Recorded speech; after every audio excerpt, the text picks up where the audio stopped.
أعوذ بالله من الشيطان الرجيم بسم الله الرحمن الرحيم الحمد لله رب العالمين حمدا كثيرا وطيبا مباركا فيه والصلاة والسلام وأتمان الأكمال على سيدنا محمد وعلى آله ومن والاه أما بعد ما زلنا مع سورة الإنسان أحباب الكرام وما زلنا مع ما أعده الله سبحانه وتعالى للمتقين في الجنة وكان آخر ما تحدثنا عنه حالة المتقين ونعيمهم كيف ذكر الحق سبحانه وتعالى وذكر بعضا من صوره.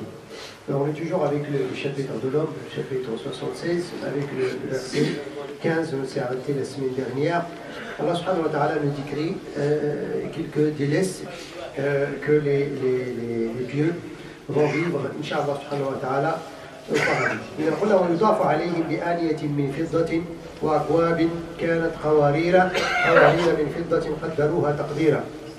Alors, il leur fera circuler parmi eux les récipients d'argent et des coupes cristallines. Certainement, quand on est comment dirais-je, dans un palais, et le palais exige bien évidemment beaucoup de conditions pour que ça sera un palais. Un palais, c'est la royauté. Un palais, c'est le confort. Un palais, c'est des serveurs, servantes et ainsi de suite. Alors Allah subhanahu wa ta'ala nous parlait, et s'il nous décrit une situation des croyants, des pieux, le jour dernier, qui seront dans cet état-là. Ils vont être servis dans des, comment dirais-je, des récipients, des verres, des coupes en argent. Et comme vous le savez, utiliser aujourd'hui l'argent et de l'or pour boire, c'est interdit, c'est haram. Vous connaissez ou non? تعرفون أنه استعمال الأواني الفضة والذهب في الدنيا لا يجوز. إنه فيه نوع من الكبر ونوع من الإسراف ونوع من هذه الأمور كلها، فهو جائز في الجنة. لأن الإنسان حينما يصل إلى درجة أنه يعني يستعمل أواني الذهب وأواني الفضة للشراب وللأكل، يعني فهذا تجاوز ما ينبغي أن يكون عليه الإنسان في الحياة. Quand on utilise aujourd'hui les récipients en argent et en or, ça c'est... La personne, il a dépassé un simple confort, il a dépassé le boire et le manger. Ça mène à l'orgueil, ça mène à un gaspillage et ainsi de suite. Mais en contrepartie, ceux qui ont des moyens pour faire ça, et c'est pas monde, et ne l'ont pas fait, par crainte de Dieu subhanahu wa ta'ala, alors ils seront servis le jour dernier dans des récipients qui seront, comment dirais-je, en argent et en or. قوارير من فضة قدروها تقديرا. Et ces cristalles, comment dirais-je, ces récipients en argent dont le contenu a été savamment dosé. Ce qui n'est pas aujourd'hui dans ce moment. ما ليس عندنا نحن اليوم هو تقدير عشر. قدروها تقديرا. بعض العلماء قالوا أي قدرها هؤلاء الولدان الذين يطوفون عليهم بحسب رغبة الشارب. Ça veut dire qu'ils vont verser la dose dont celui qui va voir il en a besoin. Ou bien les verres eux-mêmes, ils sont dosés selon le besoin de la personne.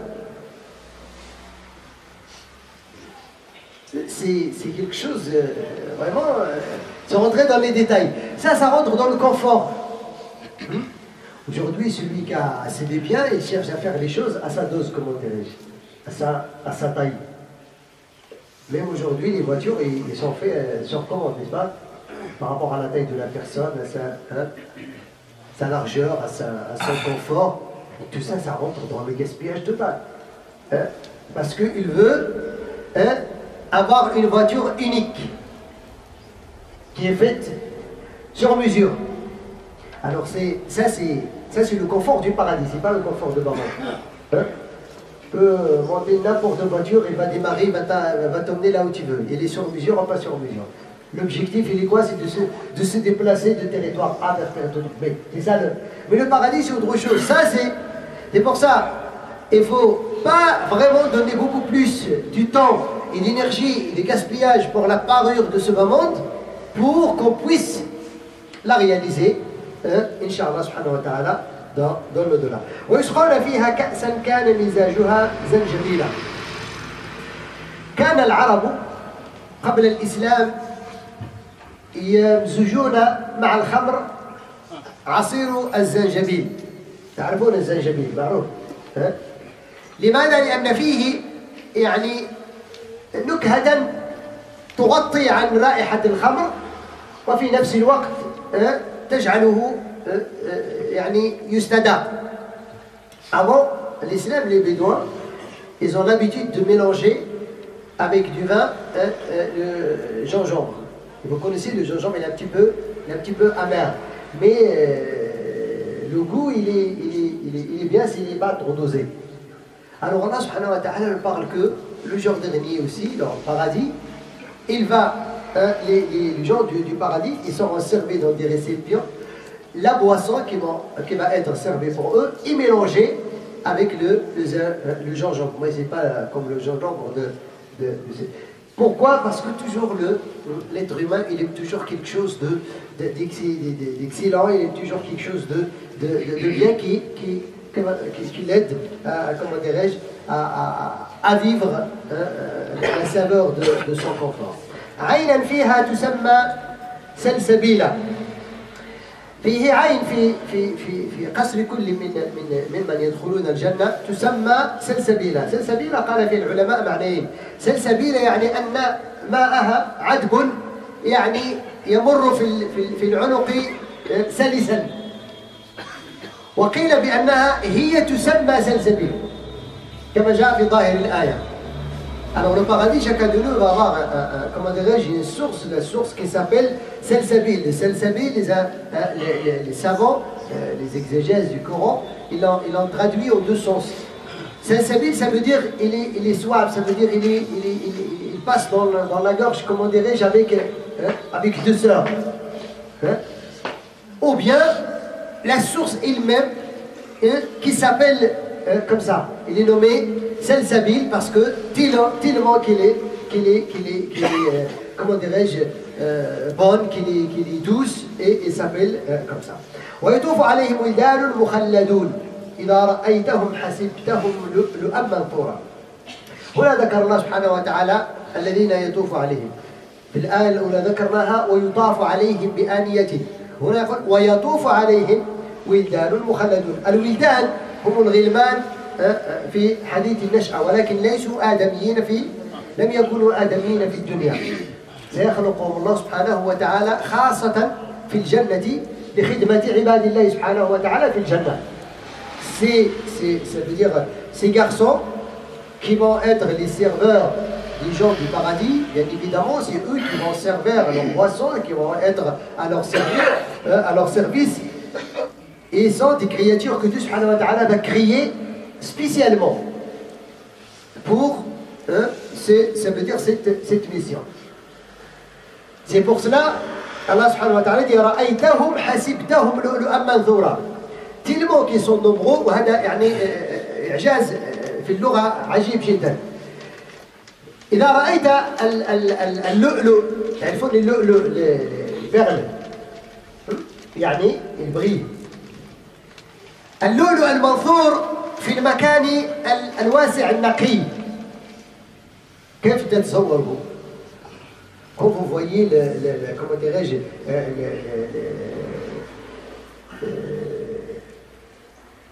les perles ou bien les pierres qui sont très chères aujourd'hui, hein, ils sont dispersés partout dans un endroit propre.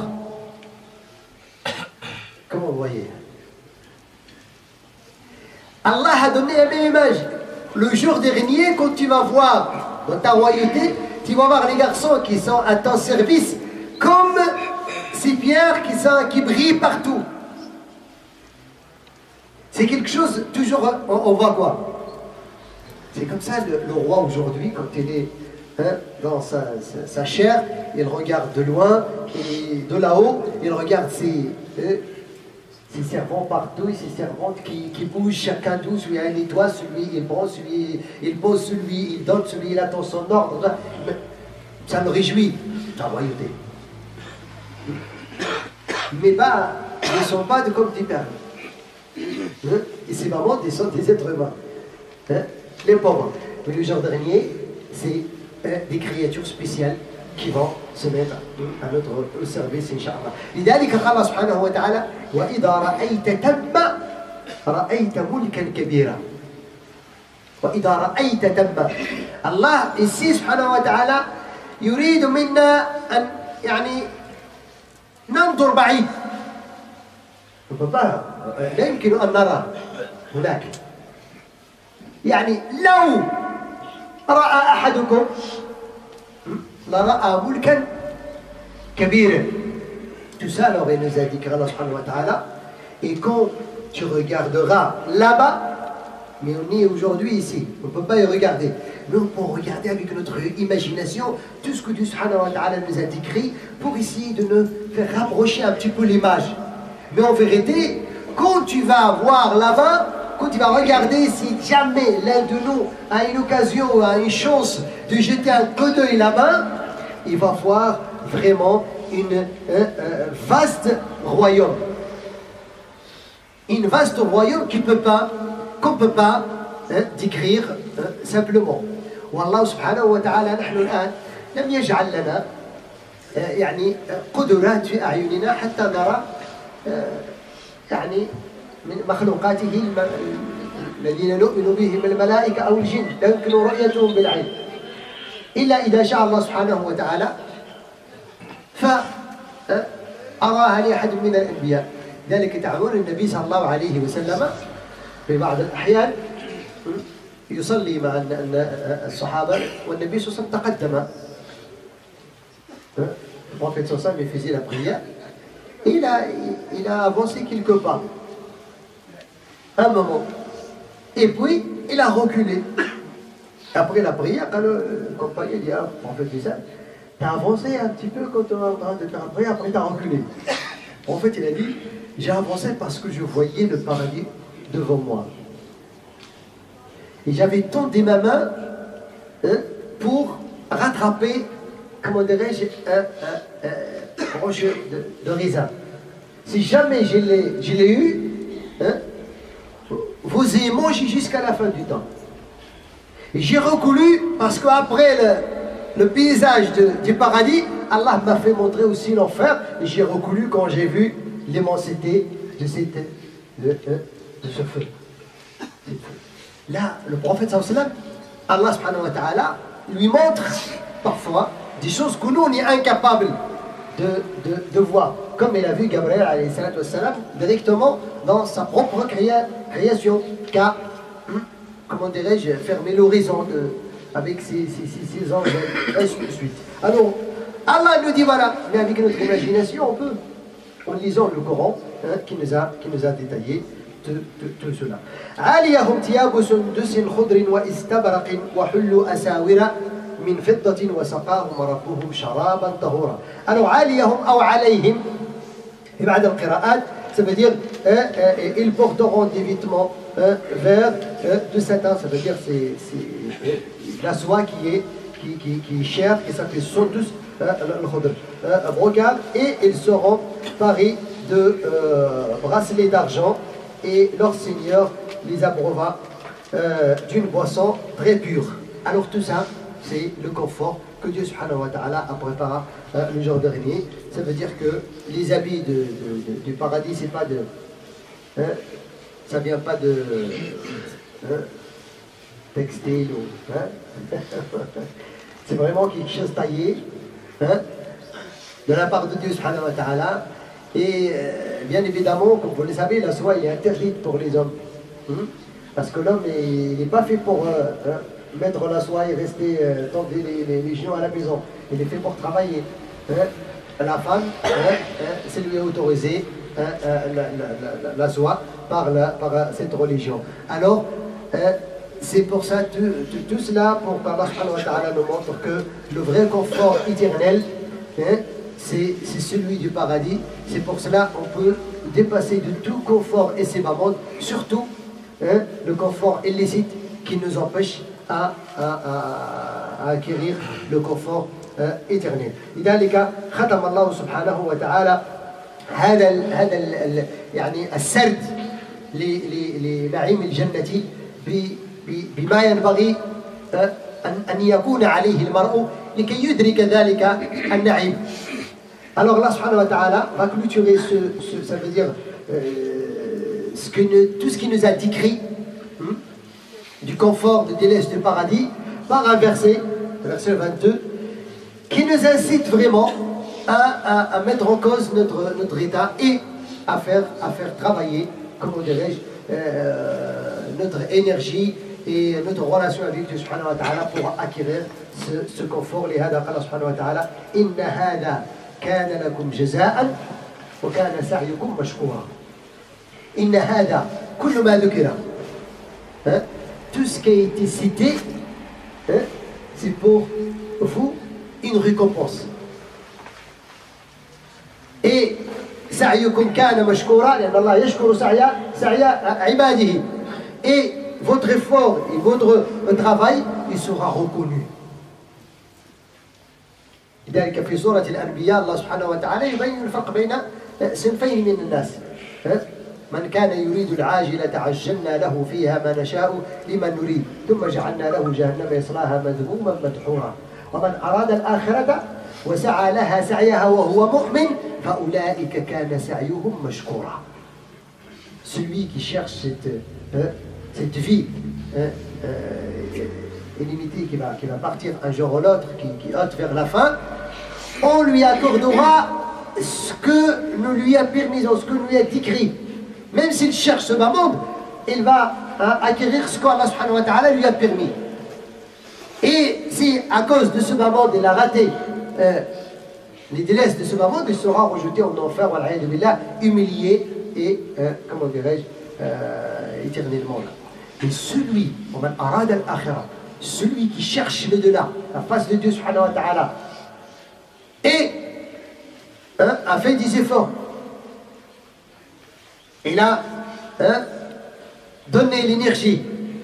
Celui-là, leurs efforts, il sera reconnu auprès de Dieu subhanahu wa ta'ala. Et Allah nous a donné seulement quelques exemples de reconnaissance de l'effort du croyant ici-bas. إنا نحن نزلنا عليك القرآن تنزيلا.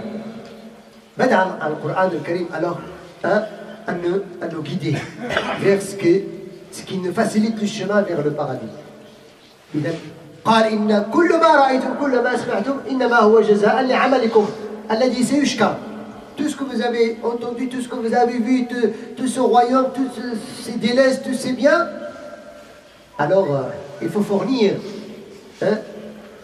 les efforts. Et puis Allah subhanahu wa ta'ala commence à nous donner, à nous aider, à nous donner les moyens.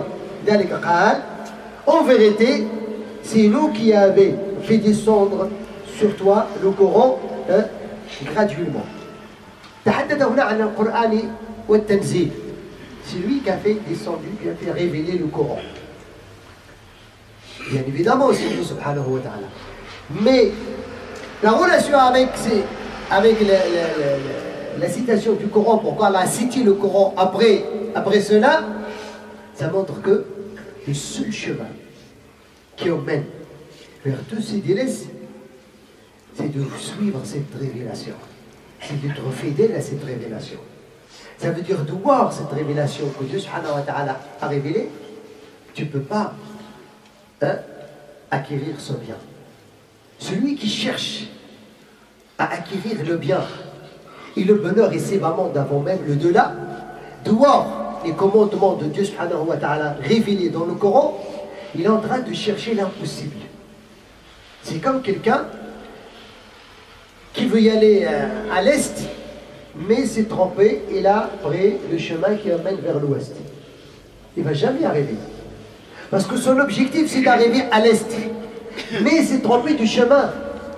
L'itinéraire, ça n'emmène pas C'est la même chose de celui qui prétend qu'il est musulman, qu'il est croyant, mais sans être fidèle au commandement de cette révélation. Pour ça, directement, là, on a parlé de cette énergie qu'on doit faire, et cet effort, mais dans l'encadrement de ce que Dieu subhanahu wa ta'ala a révélé. Et dans les cas soumiya, le Coran est tanzil.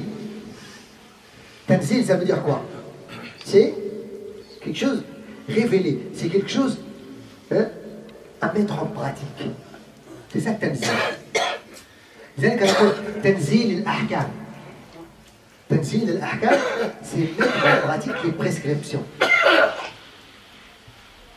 C'est pour ça que le Coran il s'appelle Tanzil. Le Coran, il n'a pas été révélé seulement pour le réciter.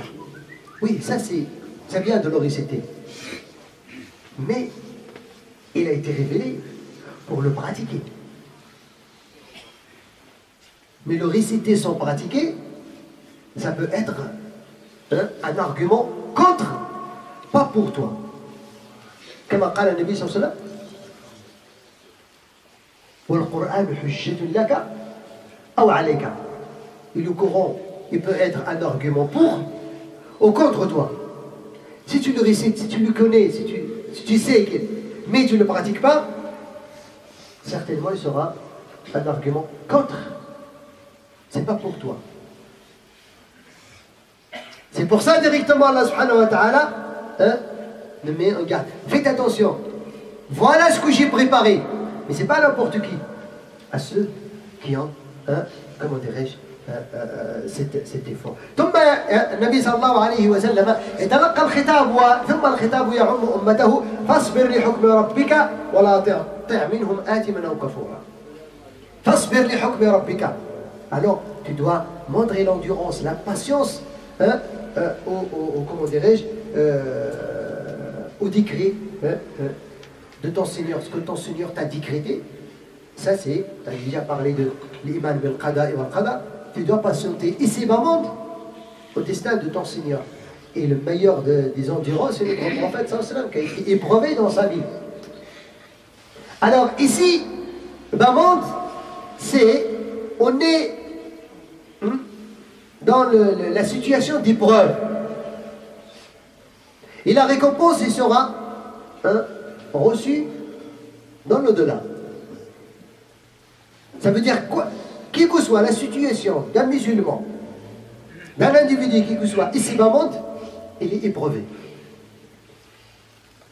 Il est dans le bien, il est éprouvé. Il subit du mal, il est éprouvé. Les deux, ils sont éprouvés. وَنَبْلُوكُمْ بِالشَّرِّ وَالْخَيْرِ فِتْنَةً وَإِلَيْنَا تُرْجَعُونَ. On vous éprouve avec du bien, avec du mal, ainsi qu'avec du bien pour tentation. Et vers nous le retour. Alors, Allah subhanahu wa ta'ala, quand il te tend ses grâces, te préserve ta santé, tes biens, ta richesse, ta famille, tout ça, c'est l'épreuve. Il y en a qui croient que c'est le bonheur. Mais c'est l'épreuve qui est voilée par le bonheur. Parce que Dieu subhanahu wa ta'ala t'a donné la richesse pour qu'il puisse savoir qu'est-ce que tu vas en faire. Et t'a préservé ta santé pour qu'il puisse savoir qu'est-ce que tu vas en faire. Et t'a préservé dans ta famille pour qu'il puisse savoir est-ce que tu vas faire ta responsabilité comme il se doit. Seulement celui qui est opposé, on lui parle bien, Allah il a éprouvé par sa santé pour qu'il puisse savoir comment il va réagir. Allah il t'a éprouvé par peu de bien pour qu'il puisse savoir comment tu vas réagir. Alors qui que ce soit, Surat al-Mulk il est clair. تبارك الذي بيده الملك وهو على كل شيء قدير الذي خلق الموت والحياة ليبلوكم أيكم أحسن عملا. C'est ça l'objectif. Béni celui qui a sa royauté entre ses mains, il a créé la mort et la vie afin de vous éprouver c'est qui va fournir des bonnes œuvres. L'objectif, nous on est entre la mort et la vie. On passe ici bas monde, tu n'es pas là, tu es né, après tu vas mourir. Entre ta naissance et ta mort, tu es éprouvé. Pourquoi tu es éprouvé? Pour que Dieu subhanahu wa ta'ala, tu jugeras le jour dernier, qu'est-ce que tu as fourni comme effort. C'est pour ça Allah subhanahu wa ta'ala donne un autre argument. Alors le premier argument c'est quoi? At-tamzil.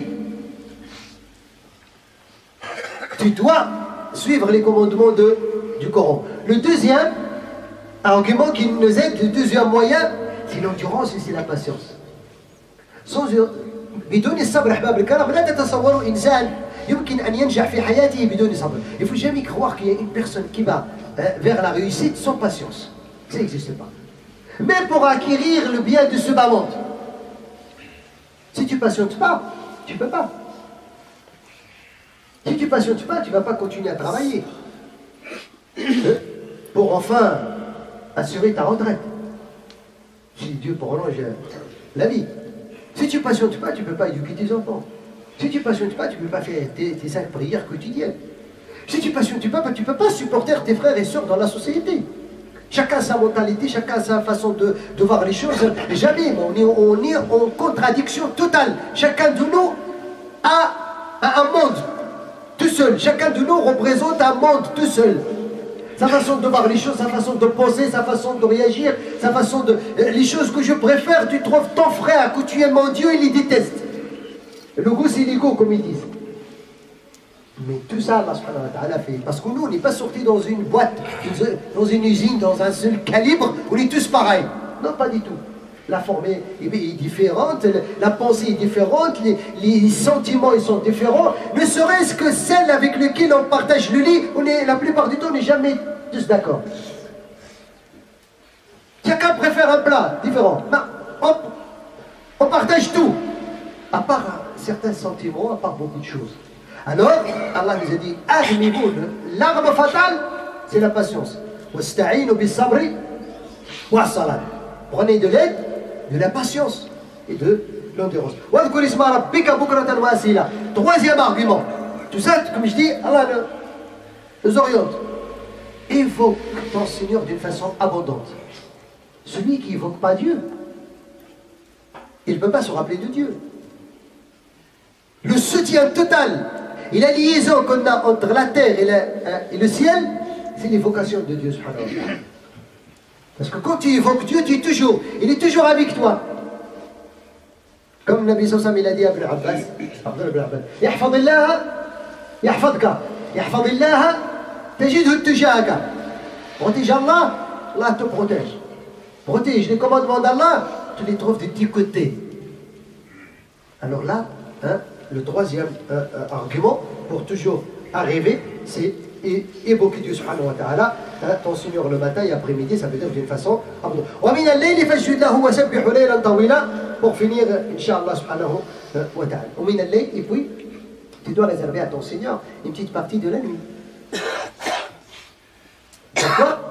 Parce que là, il y a des endroits et des moments où Dieu subhanahu wa ta'ala donne des grâces et des faveurs. Pas comme d'autres.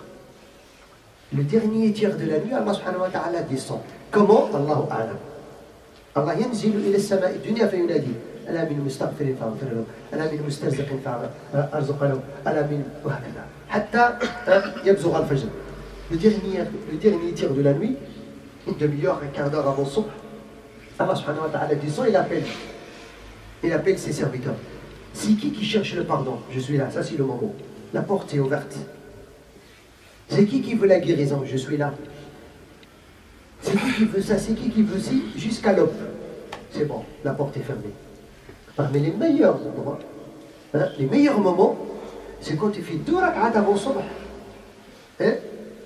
Et tu demandes à Dieu subhanahu wa ta'ala ce que tu veux. Avant de demander qui que ce soit à quiconque, d'abord tu toques la porte de Dieu subhanahu wa ta'ala. Ne serait-ce que du sel, si tu veux du sel à la maison, tu demandes à Dieu le dernier tiers de la nuit. Allah, il va te faciliter à manger. Ça, c'est les compagnons. Il a tout ce qu'il faut. Il a la pâte, il a l'eau, il a la farine, il a tout ce qu'il faut pour préparer du pain. Mais il n'a pas du sel. Il se réveille le matin avant l'aube, Seigneur. Il manque du sel pour mettre dans ma pâte. Nous, On a besoin de logement, on a besoin du travail, on a besoin de la guérison, on a besoin des vacances, on a besoin du pèlerinage, on a besoin de tout. C'est rare que l'un de nous pense à passer d'abord la commande au Seigneur du monde avant de la passer ni à la mairie, ni à la préfecture, ni à la... Oui, il y en a qui n'ont pas de papiers, ils n'ont jamais fait de rak'at avant sourd pour avoir les papiers. Par contre, le Dieu, c'est lui. C'est lui qui maîtrise le cœur de monsieur le préfet. Il peut avoir ton dossier, mais si ton dossier est accompagné avec un sacré dua, peut-être le préfet va voir quelque chose d'autre, c'est pas ton dossier. Il va le signer avec le mot. Est-ce qu'il est capable ou non? Tant qu'il est capable. Mais on n'a jamais toqué. Mais toque aujourd'hui, toque demain, toque après-demain, toque un an, toque 2 ans, toque 3 ans. Toque. Un jour, il va s'ouvrir. Un jour, quand il veut. Et quand c'est bien pour toi, tant que c'est pas encore ouvert, toque. Le jour où c'est bien pour toi, et le jour où ça coïncide avec sa volonté, il va l'ouvrir. Mais le problème, quand tu ne toques pas, peut-être il est ouvert et toi tu n'es pas là. Parce que tu ne toques pas. C'est ça, il faut réagir avec Dieu subhanahu wa ta'ala. Comme ça, أسأل القدير الفقنا وإياكم في خير والحمد لله رب العالمين.